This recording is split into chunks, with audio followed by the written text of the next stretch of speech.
PCCI இந்திய cricket கட்டுப்பாட்டு வாரியம் IPL 2025 சீசனுக்காக சில முக்கிய விதிமுறைகளை அறிமுகப்படுத்தியுள்ளது. இந்த மாற்றங்கள் போட்டியின் தரம் மற்றும் நியாயத்தன்மையை மேம்படுத்தும் நோக்கத்துடன் அமைக்கப்பட்டுள்ளன. 1வது சலிவா பயன்பாடு மீண்டும் அனுமதி. கோவிட்-19 பெருந்தொற்றுக்கு பின்னர் பந்தை பளபளப்பாக்க சலிவா பயன்படுத்துவது தடை செய்யப்பட்டது. இப்போது PCCI இந்த தடையை நீக்கி சலிவா பயன்பாட்டை மீண்டும் அனுமதித்துள்ளது. 2வது இன்னிங்ஸில் 2 பந்துகள். இரவு போட்டிகளில் பனிப்பொழிவு டியூ ஃபேக்டர் காரணமாக பந்து பீல்டர்களுக்கு பிடிப்பதில் சிரமம் ஏற்படுகிறது. இதை கருத்தில் கொண்டு 2வது இன்னிங்ஸில் 2 பந்துகள் பயன்படுத்தப்படும். இம்பாக்ட் பிளேயர் விதி தொடர்ச்சி.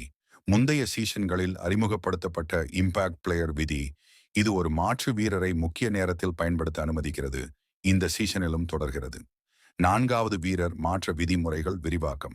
புதிய விதிமுறைகளின்படி சீசன் முழுவதும் காயம் அல்லது நோயால் பாதிக்கப்படும் வீரர்களுக்கு மாற்று வீரர்களை அணிகள் கொண்டு வர அனுமதி உள்ளது.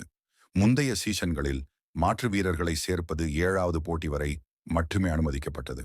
இப்போது இது 12வது லீக் போட்டி வரை நீட்டிக்கப்பட்டுள்ளது. 5வது வீரர் தக்க வைத்தல் ரிட்டென்ஷன் மற்றும் ரைட் டியூ மேட்ச் RTM விதிகள்.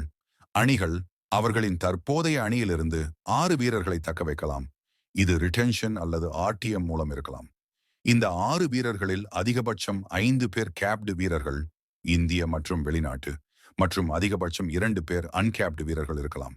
இந்த மாற்றங்கள் IPL 2025 சீசனின் போட்டி தரத்தை மேம்படுத்தும் நோக்கத்துடன் அமைக்கப்பட்டுள்ளன.